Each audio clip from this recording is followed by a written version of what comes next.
Hello दोस्तों, सुनो कहानी चैनल में आप सभी का एक बार फिर से स्वागत है। दोस्तों, आज की कहानी का नाम है कायर। इसे लिखा है मुंशी प्रेमचंद जी ने। तो आइए सुनते हैं आज की कहानी। युवक का नाम केशव था, युवती का प्रेमा। दोनों एक ही कॉलेज के और एक ही क्लास के विद्यार्थी थे। केशव नए विचारों का युवक था, जात पात के बंधनों का विरोधी।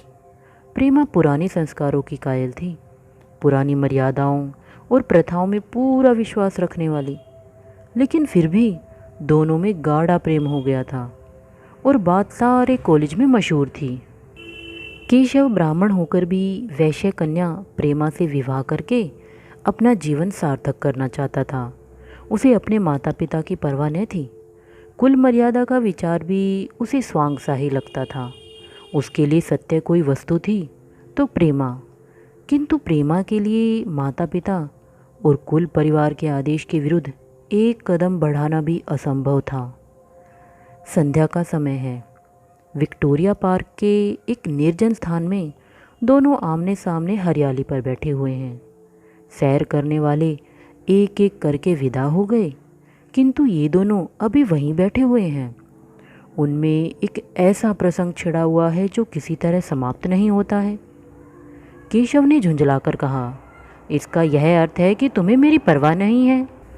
प्रेमा ने शांत करने की चेष्टा करते कहा, तुम मेरे साथ अन्याय कर रहे हो केशव, लेकिन मैं इस विषय को माता पिता के सामने कैसे छेड़ूं, यह मेरी समझ में नहीं आता। वे लोग पुरानी रूढ़ियों के भक्त हैं। मेरी तरफ से कोई ऐसी बात सुनकर उनके मन में जो जो शंकाएं होंगी, उनकी कल्पना कर सकते हो? केशव ने उग्र भाव से पूछा, तो तुम भी उन्हीं पुरानी रूढ़ियों की गुलाम हो? प्रेमा ने अपनी बड़ी बड़ी आंखों से मृदु स्नेह भरकर कहा, नहीं, मैं उनकी गुलाम नहीं हूँ, लेकिन माता पिता की इच्छा मेरे लिए और सब चीज़ों से अधिक मान्य है। तुम्हारा व्यक्तित्व कुछ नहीं है, ऐसा ही समझ लो। मैं तो समझता था कि वे ढकोसले मूर्खों के लिए ही हैं, लेकिन अब मालूम हुआ कि तुम जैसी विदुषियाँ भी उनकी पूजा करती हैं। जब मैं तुम्हारे लिए संसार छोड़ने को तैयार हूँ तो मैं तुमसे भी यही आशा करता हूँ। प्रेमा ने मन में सोचा, मेरा अपनी देह पर क्या अधिकार है? जिन माता पिता ने अपने रक्त से मेरी सृष्टि की है और अपने स्नेह से मुझे पाला है, उनकी मर्जी के खिलाफ कोई काम करने का मुझे कोई हक नहीं। उसने दीनता के साथ कहा, क्या प्रेम स्त्री और पुरुष के रूप में ही रह सकता है, मैत्री के रूप में नहीं? मैं तो प्रेम को आत्मा का बंधन समझती हूँ। केशव ने कठोर भाव से कहा, इन दार्शनिक विचारों से तुम मुझे पागल कर दोगी प्रेमा। बस इतना ही समझ लो, मैं निराश होकर जिंदा नहीं रह सकता। मैं प्रत्यक्षवादी हूँ और कल्पनाओं के संसार में अप्रत्यक्ष का आनंद उठाना मेरे लिए असंभव है। यह कहकर उसने प्रेमा का हाथ पकड़कर अपनी ओर खींचने की चेष्टा की। प्रेमा ने झटके से हाथ छुड़ा लिया और बोली, नहीं केशव, मैं कह चुकी हूँ कि मैं स्वतंत्र नहीं हूँ। तुम मुझसे वह चीज़ न मांगो जिस पर मेरा कोई अधिकार नहीं है। केशव को अगर प्रेमा ने कठोर शब्द कहे होते तो भी उसे इतना दुख न हुआ होता। एक क्षण तक वह मन मारे बैठा रहा, फिर उठकर निराशा भरे स्वर में बोला, जैसी तुम्हारी इच्छा, और आहिस्ता आहिस्ता कदम उठाता हुआ वहाँ से चला गया। प्रेमा अब भी वहीं बैठी आंसू बहाती रही। रात को भोजन करके प्रेमा जब अपनी माँ के साथ लेटी तो उसकी आंखों में नींद न थी।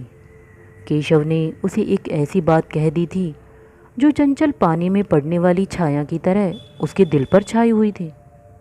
प्रति क्षण उसका रूप बदलता था। वह उसे स्थिर न कर सकती थी। माता से इस विषय में कुछ कहे तो कैसे, लज्जा मुंह बंद कर देती थी।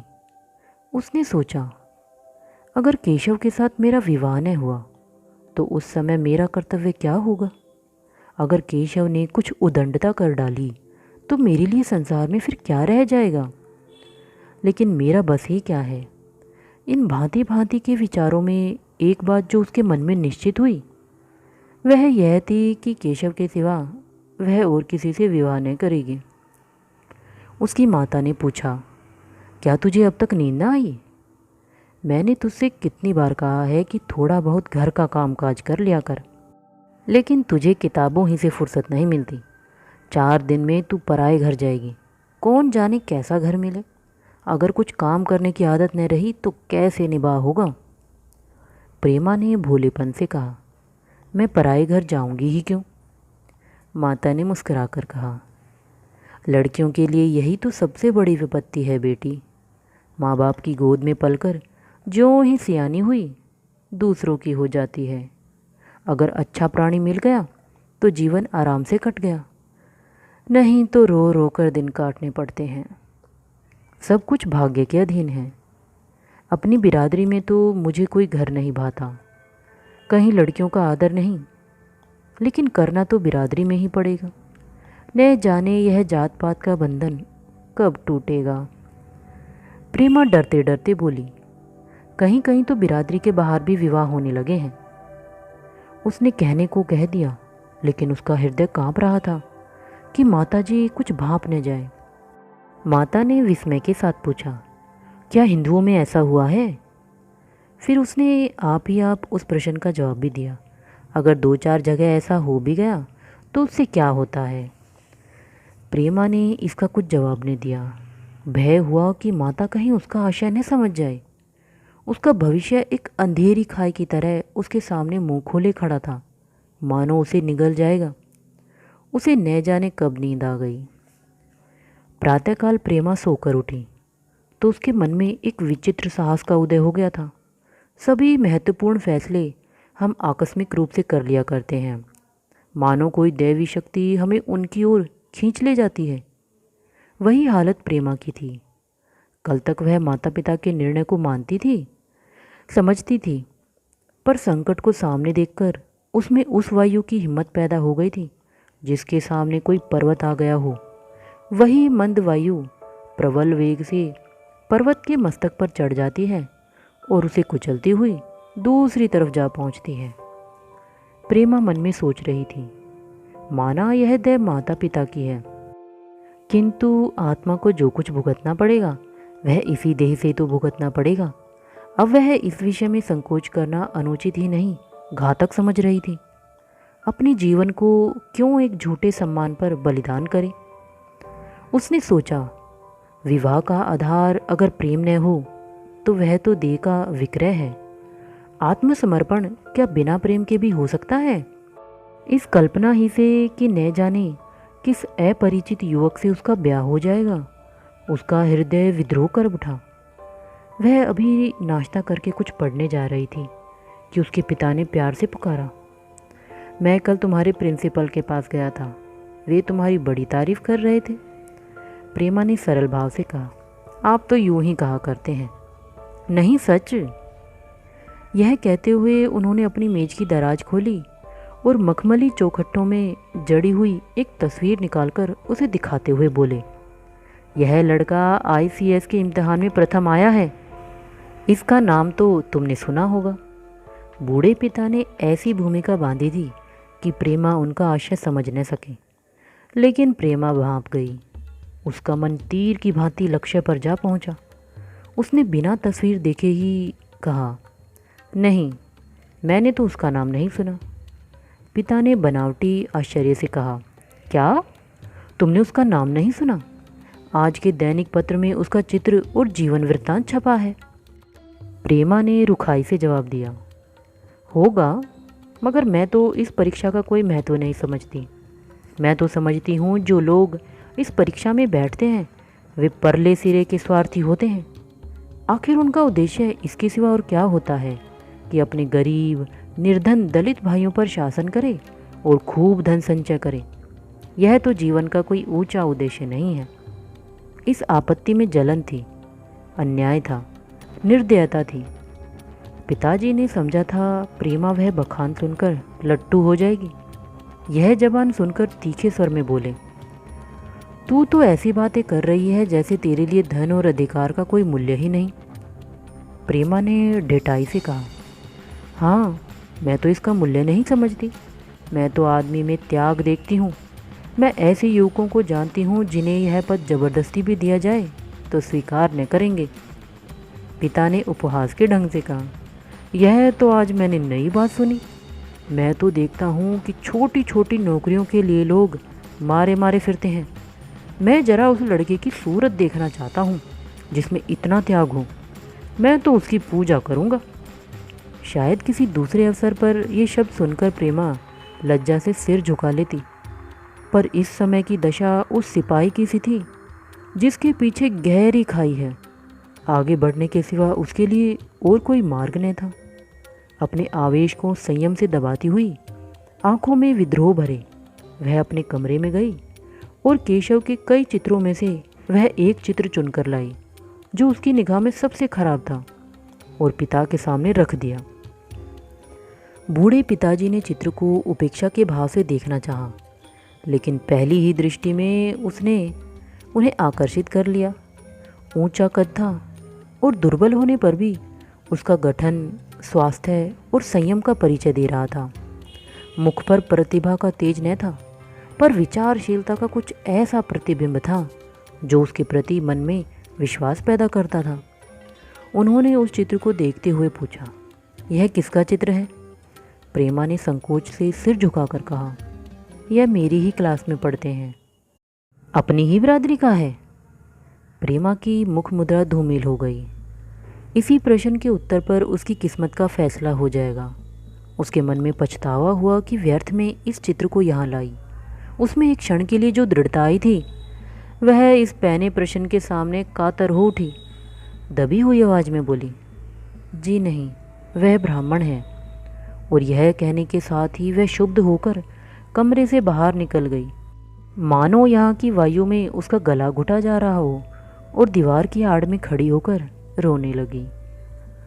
लाला जी को तो पहले ऐसा क्रोध आया कि प्रेमा को बुलाकर साफ साफ कह दे कि यह असंभव है। वे उसी गुस्से में दरवाजे तक आए, लेकिन प्रेमा को रोते देखकर नम्र हो गए। इस युवक के प्रति प्रेमा के मन में क्या भाव थे यह उनसे छिपाने रहा। वे स्त्री शिक्षा के पूरे समर्थक थे, लेकिन इसके साथ ही कुल मर्यादा की रक्षा भी करना चाहते थे। अपनी ही जाति के सुयोग्य वर्ग के लिए अपना सर्वस्व अर्पण कर सकते थे, लेकिन उस क्षेत्र के बाहर कुलीन से कुलीन और योग्य से योग्य वर्ग की कल्पना भी उनके लिए असह्य थी। इससे बड़ा अपमान वे सोच ही न सकते थे। उन्होंने कठोर स्वर में कहा, आज से कॉलेज जाना बंद कर दो। अगर शिक्षा कुल मर्यादा को डुबाना ही सिखाती है तो वह कुशिक्षा है। प्रेमा ने कातर कंठ से कहा, परीक्षा तो समीप आ गई है। लाला जी ने दृढ़ता से कहा, आने दो, और फिर अपने कमरे में जाकर विचारों में डूब गए। 6 महीने बीत गए। लाला जी ने घर में आकर पत्नी को एकांत में बुलाया और बोले, जहाँ तक मुझे मालूम हुआ है केशव बहुत ही सुशील और प्रतिभाशाली युवक है। मैं तो समझता हूँ प्रेमा इस शोक में घुल घुल कर प्राण दे देगी। तुमने भी समझाया, मैंने भी समझाया, दूसरों ने भी समझाया, पर उस पर कोई असर ही नहीं होता। ऐसी दशा में हमारे लिए क्या उपाय है? उनकी पत्नी ने चिंतित भाव से कहा, कर तो दोगे, लेकिन रहोगे कहाँ? न जाने कहाँ से यह कुलक्षणी मेरी कोख में आई। लाला जी ने भवें सिकोड़कर तिरस्कार के साथ कहा, यह तो 1000 दफ़ा सुन चुका हूँ, लेकिन कुल मर्यादा के नाम को कहाँ तक रोएं? चिड़िया का पर खोलकर यह आशा करना कि तुम्हारे आंगन में ही फुदकती रहेगी। मैंने इस प्रश्न पर ठंडे दिल से विचार किया है और इस नतीजे पर पहुंचा हूं कि हमें इस आपद धर्म को स्वीकार कर लेना ही चाहिए। कुल मर्यादा के नाम पर मैं प्रेमा की हत्या नहीं कर सकता। दुनिया हंसती हो, हंसे, मगर वह ज़माना बहुत जल्द आने वाला है जब ये सभी बंधन टूट जाएंगे। आज भी सैकड़ों विवाह जात पात के बंधनों को तोड़कर हो चुके हैं। अगर विवाह का उद्देश्य स्त्री और पुरुष का सुखमय जीवन है तो हम प्रेमा की उपेक्षा नहीं कर सकते। वृद्धा ने क्षुब्ध होकर कहा, जब तुम्हारी यही इच्छा है तो मुझसे क्या पूछते हो? लेकिन मैं कह ही देती हूँ, मैं इस विवाह के नज़दीक न जाऊँगी, न कभी इस छोकरी का मुंह देखूँगी। समझ लूँगी जैसे और सब लड़के मर गए वैसे यह भी मर गई। तो फिर आखिर तुम क्या करने को कहती हो? क्यों नहीं उस लड़के से विवाह कर दें? उसमें क्या बुराई है? वह 2 साल में सिविल सर्विस पास करके आ जाएगा। केशव के पास क्या रखा है, बहुत होगा किसी दफ्तर में क्लर्क हो जाएगा। और अगर प्रेमा प्राण हत्या कर ले तो कर ले। तुम तो उसे और शय देते हो। जब उसे हमारी परवाह नहीं तो हम उसके लिए अपने नाम को क्यों कलंकित करें। प्राण हत्या करना कोई खेल नहीं है, यह सब धमकी है। मन घोड़ा है, जब तक उसे लगाम न दो तो पुट्ठे पर हाथ न रखने देगा। जब उसके मन का यह हाल है तो कौन कहे वह केशव के साथ ही जिंदगी भर निभा करेगी। जिस तरह आज उससे प्रेम है उसी तरह कल दूसरे से हो सकता है। तो क्या पत्ते पर अपना मांस बिकवाना चाहते हो? लाला जी ने स्त्री को प्रशंसूचक दृष्टि से देखकर कहा। और अगर वह कल खुद जाकर केशव से विवाह कर ले तो तुम क्या कर लोगी? फिर तुम्हारी कितनी इज्जत रह जाएगी? चाहे वह संकोचवश या हम लोगों के लिहाज से ही यूं ही बैठी रही, पर यदि जिद पर कमर बांध ले तो हम तुम कुछ नहीं कर सकते। इस समस्या का ऐसा भीषण अंत भी हो सकता है, यह इस वृद्धा के ध्यान में भी न आया था। यह प्रश्न बम के गोले की तरह उसके मस्तिष्क पर गिरा। एक क्षण तक वह अवाक बैठी रह गई, मानो इस आघात ने उसकी बुद्धि की धज्जियां उड़ा दी हो। फिर पराभूत होकर बोली, तुम्हें अनोखी ही कल्पनाएं सूझती हैं। मैंने तो आज तक कभी भी नहीं सुना कि किसी कुलीन कन्या ने अपनी इच्छा से विवाह किया है। तुमने न सुना हो, लेकिन मैंने सुना है और देखा है कि ऐसा होना बहुत संभव है। जिस दिन ऐसा होगा उस दिन तुम मुझे जीती न देखोगे। मैं यह नहीं कहता कि ऐसा होगा ही, लेकिन होना संभव है। तो जब ऐसा होना है तो इससे तो यही अच्छा है कि हम ही इसका प्रबंध करें। जब नाक ही कट रही है तो तेज छुरी से क्यों न कटे। कल केशव को बुलाकर देखो क्या कहता है। केशव के पिता सरकारी पेंशनर थे, मिजाज के चिड़चिड़े और कृपण। धर्म के आडंबरों में ही उनके चित्त को शांति मिलती थी। कल्पना शक्ति का अभाव था, किसी के मनोभावों का सम्मान न कर सकते थे। वे अब भी उस संसार में रहते थे जिसमें उन्होंने अपने बचपन और जवानी के दिन काटे थे। नवयुग की बढ़ती हुई लहर को वे सर्वनाश कहते थे और कम से कम अपने घर को दोनों हाथों दोनों पैरों का जोर लगाकर उसमें से बचाए रखना चाहते थे। इसलिए जब एक दिन प्रेमा के पिता उनके पास पहुँचे और केशव से प्रेमा के विवाह का प्रस्ताव किया तो बूढ़े पंडित जी अपने आपे में न रह सके। धुंधली आंखें फाड़कर बोले, आप भंग तो नहीं खा गए हैं? इस तरह का संबंध, और चाहे जो कुछ हो, विवाह नहीं है। मालूम होता है आपको भी नए जमाने की हवा लग गई। बूढ़े बाबूजी ने नम्रता से कहा, मैं खुद ऐसा संबंध पसंद नहीं करता। इस विषय में मेरे विचार वही हैं जो आपके, पर बात ऐसी आ पड़ी है कि मुझे विवश होकर आपकी सेवा में आना पड़ा। आजकल के लड़के और लड़कियां कितने स्वेच्छाचारी हो गए हैं, यह तो आप जानते ही हैं। हम बूढ़े लोगों के लिए अब अपने सिद्धांतों की रक्षा करना कठिन हो गया है। मुझे भय है कि कहीं ये दोनों निराश होकर अपनी जान पर न खेल जाएं। बूढ़े पंडित जी जमीन पर पांव पटकते हुए गरज उठे, आप यह क्या कहते हैं साहब? आपको शर्म नहीं आती? हम ब्राह्मण हैं, ब्राह्मण, और ब्राह्मणों में भी कुलीन। ब्राह्मण कितने ही पतित हो गए हों, इतने मर्यादा शून्य नहीं हुए हैं कि बनिए बक्कालों की लड़कियों से विवाह करते फिरे। जिस दिन कुलीन ब्राह्मणों में लड़कियां न रहेगी उस दिन यह समस्या उपस्थित हो सकती है। मैं कहता हूँ, आपको मुझसे यह बात कहने का साहस कैसे हुआ? बूढ़े बाबूजी जितना ही दबते थे उतना ही पंडित जी बिगड़ते थे। यहाँ तक कि लाला जी अपना अपमान ज़्यादा न सह सके और अपनी तकदीर को कोसते हुए चले गए। उसी वक्त केशव कॉलेज से आया। पंडित जी ने तुरंत उसे बुलाकर कठोर कंठ से कहा, मैंने सुना तुमने किसी बनिए की लड़की से अपना विवाह करने का निश्चय कर लिया है। यह खबर कहाँ तक सही है? केशव ने अनजान बनकर पूछा। आपसे किसने कहा? किसी ने कहा। मैं पूछता हूँ, यह बात ठीक है या नहीं? अगर ठीक है तो तुमने अपनी मर्यादा को डुबाना निश्चय कर लिया है, तो तुम्हारे लिए हमारे घर में कोई स्थान नहीं। तुम्हें मेरी कमाई का एक धेला भी नहीं मिलेगा। मेरे पास जो कुछ है वह मेरी अपनी कमाई है। मुझे अख्तियार है कि मैं उसे जिसे चाहे दे दूं। तुम यह अनीति करके मेरे घर में कदम नहीं रख सकते। केशव पिता के स्वभाव से परिचित था। प्रेमा से उसे प्रेम था। वह गुप्त रूप से प्रेमा से विवाह कर लेना चाहता था। बाप हमेशा तो बैठे न रहेंगे। माता के स्नेह पर उसे विश्वास था।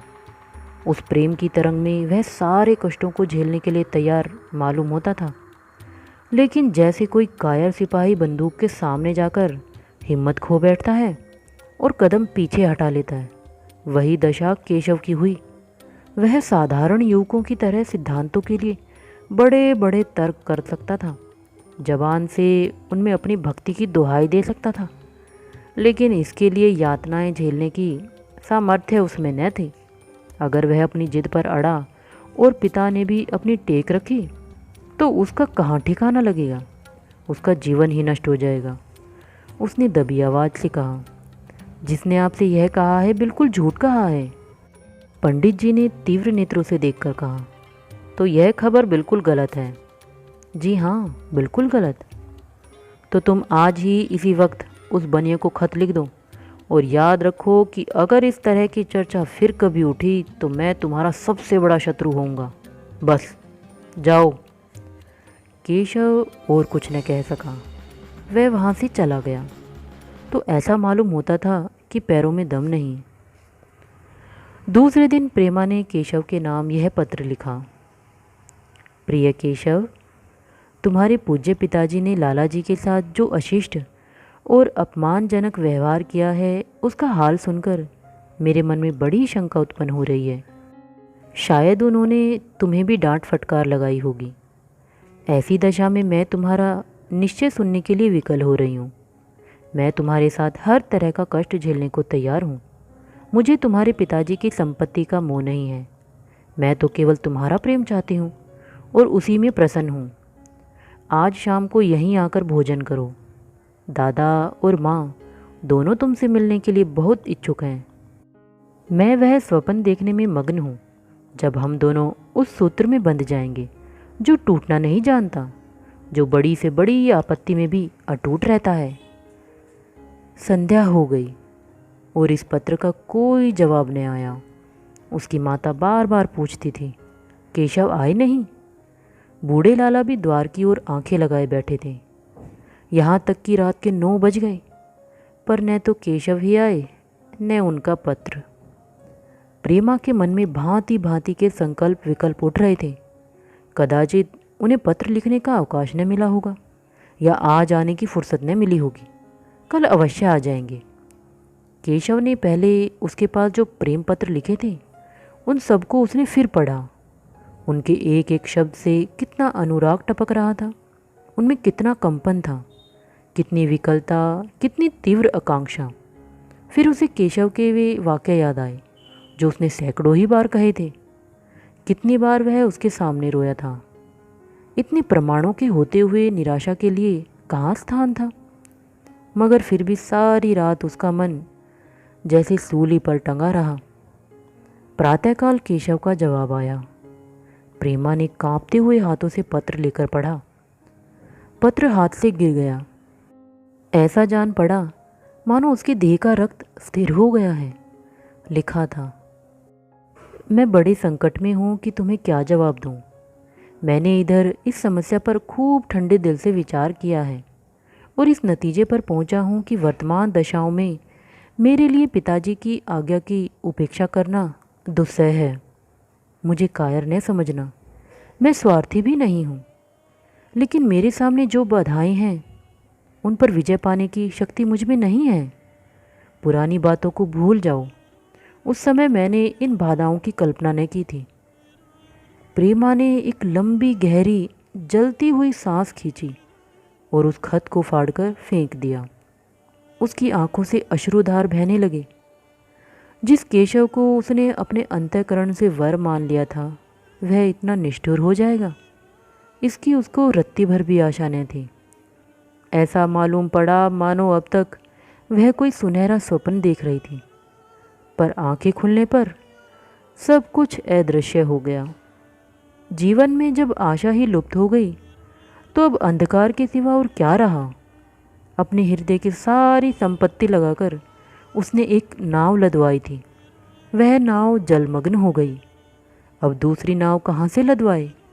अगर वह नाव डूबी है तो उसके साथ ही वह भी डूब जाएगी।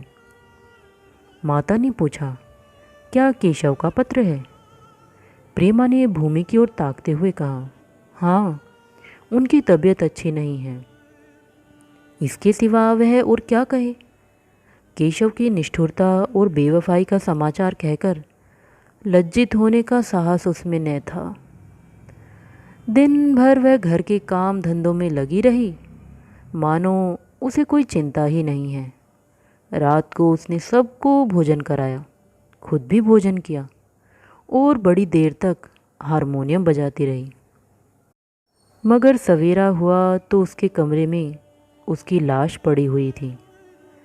प्रभात की सुनहरी किरणें उसके पीले मुख को जीवन की आभा प्रदान कर रही थी।